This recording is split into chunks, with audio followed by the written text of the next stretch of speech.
Salut à tous et salut à toutes, je suis ravi de vous retrouver pour un nouveau numéro du Récap présidentiel, le rendez-vous politique hebdo de 20 minutes. C'est déjà le 8e numéro et nous sommes à 72 jours de l'élection présidentielle. Merci. Au menu cette semaine, le début du vote de la primaire populaire, le début officiel de la chasse aux 500 parrainages pour les candidats et candidates, et puis la bataille des ralliements à l'extrême droite, et là, c'est pas fini. Le vote de la semaine, c'est celui de la primaire populaire. Vous savez, c'est cette initiative citoyenne et hors parti qui cherche, via un vote, à unir la gauche. Lourde tâche. Les organisatrices et organisateurs de cette primaire ont tout de même réussi à rallier 467 000 personnes à leur cause.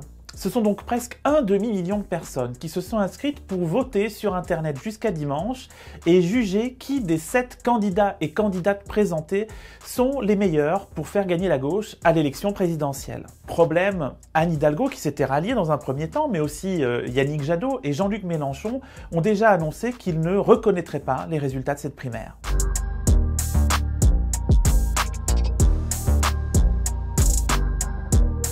En fait, parmi les gros candidats à cette primaire, seule Christiane Taubira a annoncé qu'elle se conformerait aux résultats du vote. Elle apparaît d'ailleurs comme la favorite de ce scrutin inédit qui a lieu au jugement majoritaire. Mais le vote de plusieurs centaines de milliers de personnes peut-il être si facilement ignoré par les principaux candidats et candidates de la gauche? Une question qui ne trouvera pas de réponse dès l'annonce des résultats qui doit intervenir dimanche soir à 18h30.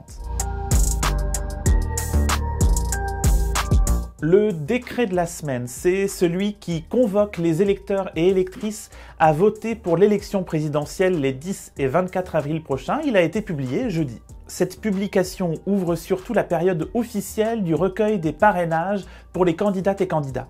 Vous le savez sans doute, pour être effectivement en lice à l'élection présidentielle, il faut recueillir 500 parrainages, 500 signatures d'élus sur tous les maires. Depuis jeudi, les élus peuvent envoyer leur parrainage au Conseil constitutionnel qui fait les comptes. En vérité, ça fait souvent des mois et des mois, sinon des années, que les candidates et candidats arpentent le pays à la recherche de ces précieuses paraphes. Mais jusque-là, ils n'ont jamais recueilli que des promesses de parrainage, des promesses qui doivent maintenant se concrétiser.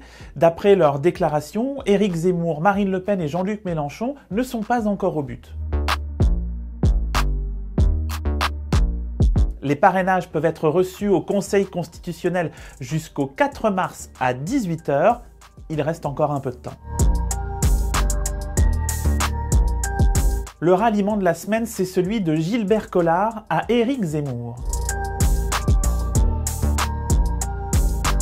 Depuis une dizaine d'années, cet ancien avocat médiatique était pourtant un soutien de Marine Le Pen. Il avait été une de ses prises de guerre importantes quand elle était devenue présidente du Front National après 2011. Il était même devenu député en 2012 et député européen en 2019.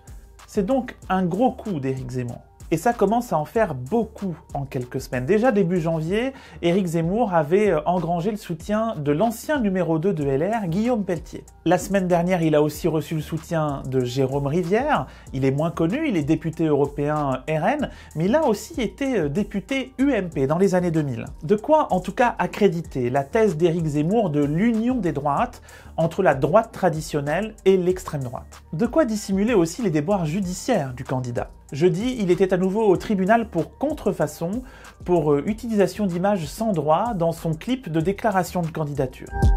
Voilà, c'en est terminé de ce numéro du Récap présidentiel de 20 minutes. Je vous retrouve la semaine prochaine. D'ici là, bon week-end à toutes et à tous. Bye!